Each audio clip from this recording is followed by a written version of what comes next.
hari ini kita akan bahas mengenai saham-saham 13 saham yang paling boncos hari ini, Senin 3 Oktober 2022. Mengapa penting melihat saham yang boncos? Ini adalah sebagai early signal atau sebagai pembelajaran, karena di luar sana banyak orang yang mengatakan, saya investor jangka panjang.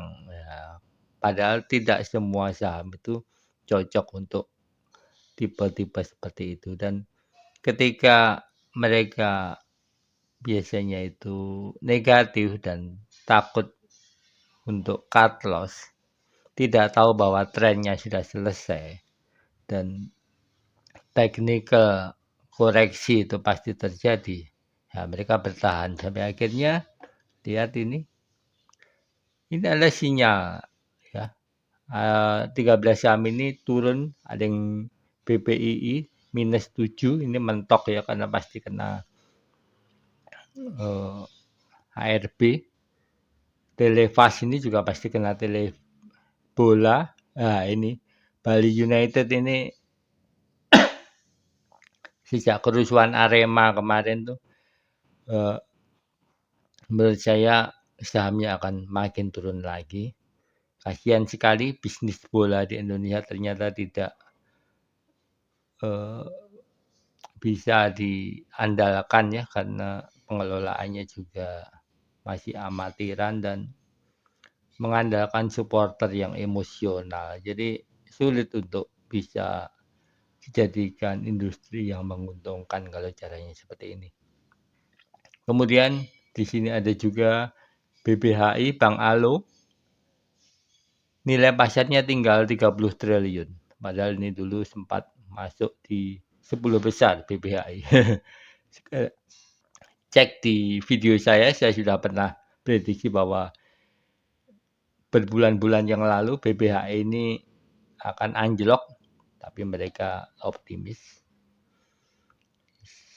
Dan sekarang jatuh di 30 triliun, kecil sekali ya. Walaupun PBV-nya masih tinggi juga 4,88. Tapi kalau kita lihat di sini BBI ini. Jadi dari sini kita sebenarnya bisa melihat saham ini sedang trend up atau sedang down. Tapi sebagian besar saham-saham yang masuk 13 ini hampir sebagian besar sedang downtrend. Dan kapan mereka akan bangkit lagi? Ya, lihat di video saya yang sebaliknya, yaitu 13 saham yang paling moncer. Itu adalah antitesisnya. Jadi follow the trend adalah bukan melawan trennya. Kalau gini, ini sudah turun terlalu bawah, ini waktunya naik. Ya, itu paradigma yang salah dan itu banyak dilakukan oleh YouTuber, investor, pemain saham yang baru kemarin sore dan tidak memiliki data dan hanya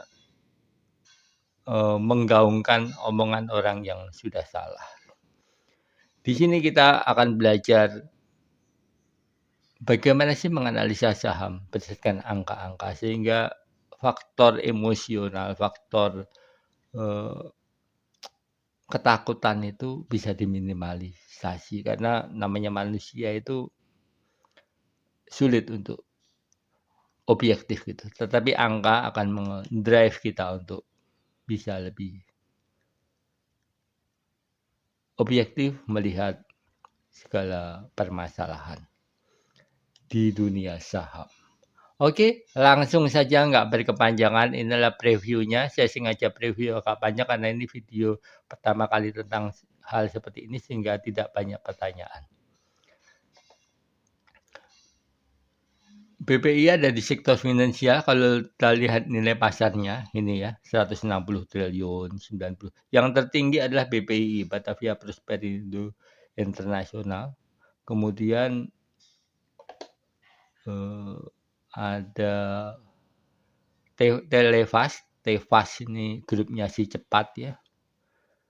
Si Cepat yang pengiriman itu. Kemudian Hermina, dia juga kena minus 6,2. Saham ini layak diperhatikan karena memang sedang banyak investor masuk. Kemudian FPNII ini juga sempat terjadi restrukturisasi. Kemudian saham ESA ini sudah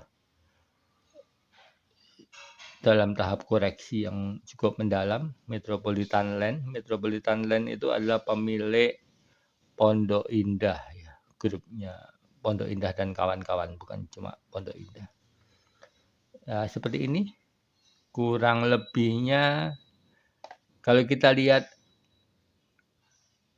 per sektornya, yang turun sebagian besar basic material. Basic material itu kayak industri plastik dan seperti itu. Kemudian consumer cyclic itu consumer yang secondary, tidak habis dipakai, misalkan film dan sebagainya. Kalau kita lihat consumer cyclic-nya ini tekstil, kemudian bola bintang sejahtera, Bali United ini. Kemudian ada sektor finansial, ini agak merata ya, saham-saham yang turun finansial. Dan tidak ada saham energi. Perhatikan ya, tidak ada saham energi di sini. Oke, price book value-nya seperti ini. BBI 148, Hexa yang paling tinggi adalah BII dan Telefast. Telefast ini memang tinggi sekali price book value-nya karena memang ini perusahaan teknologi ya. Perusahaan teknologi itu biasanya memang nilai bukunya kecil tapi memang potensinya biasanya menggema gitu. Jadi itu wajar saja. Oke, langsung saja kita ke trendingnya. Ini supaya kita bisa melihat tren. Setelah kita melihat finansialnya sekilas, kita lihat trendingnya supaya kita tahu saham ini sedang ngapain. Dari sisi trending, total aset. Kenaikan total aset itu terjadi sebagian besar terjadi di BBHI.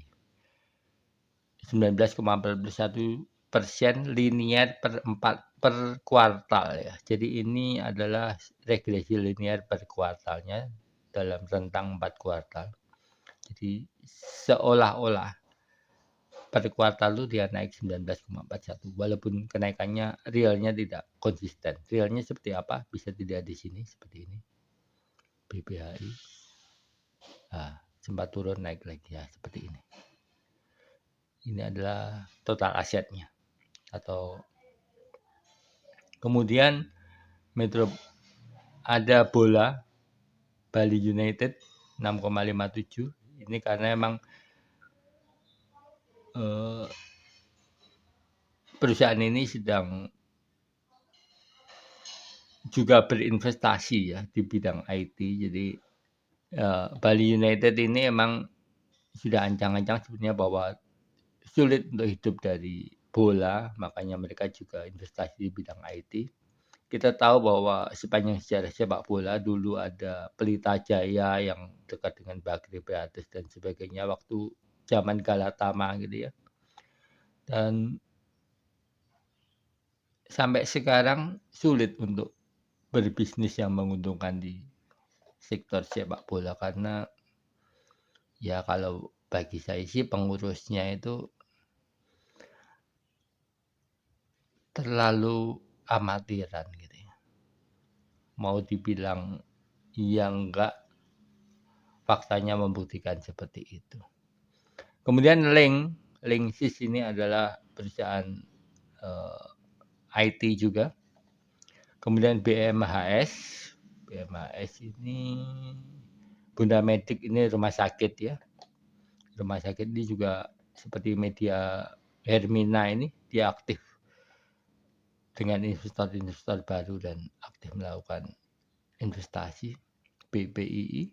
Tapi yang patut kita ketahui bahwa ketika mereka terkenal, mungkin banyak di antara kita, oh ini bagus gitu ya, sudah ada di media gitu. Tapi ternyata sedang downtrend. Sudah ketika saham itu terkenal dan saham itu ternyata memang sudah dalam rentang koreksi. Itu yang membuat orang salah masuk gitu ya. Dia pikir, beritanya bagus-bagus, tapi sebulan kemudian kok turun. Ya, karena memang yang setelah diviralkan itu, ya itu saham yang sudah jeblok gitu loh. Waktunya koreksi karena naiknya sudah terlalu tinggi. Kenapa naiknya terlalu tinggi? Ya karena diviralkan tuh naiknya akhirnya terlalu tinggi gitu. Oke, seperti itu saja. Kemudian kita lihat di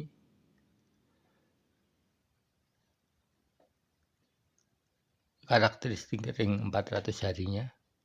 Nah, karakteristik ring 400 hari ini adalah 1 tahun lebih. Beberapa bulannya, kenapa saya kasih lebih, kalau setahun kan 300 hari, ini saya sengaja pentokin 400 hari supaya kita bisa melihat view-nya lebih bagus gitu. Jadi area-area di mana kita akan melewatinya ini, 1 bulan, 2 bulan ke depan, ada di chart-nya ini, di sini, di tahun yang sama, di tahun yang sebelumnya. Ini penting sekali supaya kita bisa melihat view-nya. Oh, setelah ini siklusnya seperti apa. Karena beberapa saham memang siklusnya itu akan relatif sama. Seperti ini gini ya, saham-saham di bidang retail kalau menjelang hari raya dan sebagainya, ya siklusnya hampir sama. Saham-saham menjelang penutupan tahun. Itu sebabnya saya lebihkan, bukan 360 harinya. Jadi beberapa hari sebelum due date-nya itu Anda tahu trennya seperti apa. Ini penting sekali. Dan sebagai perbandingan, karakteristik 30 hari dan 400 hari ini penting supaya kita tahu, oh memang dulunya naik dan sekarang lagi turun, dan atau sebaliknya, dia sudah turun terlalu jauh dan sekarang mulai naik lagi, seperti Televas ini. Dan ini hanya sebagian dari analisa yang Anda bisa lakukan, dan tetapi ini penting berdasarkan angka karena kita pada akhirnya juga akan melihat suasana hati bursa efek di Indonesia gitu ya.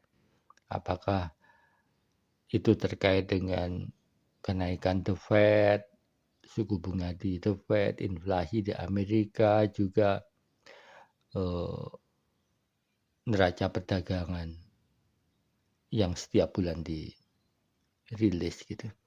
Apakah menunjukkan ekonomi Indonesia makin kuat atau tidak. Juga bahkan soal politik, misalkan Anies Baswedan yang dicalonkan oleh Nasdem, itu semuanya sedikit atau banyak berpengaruh pada ekonomi.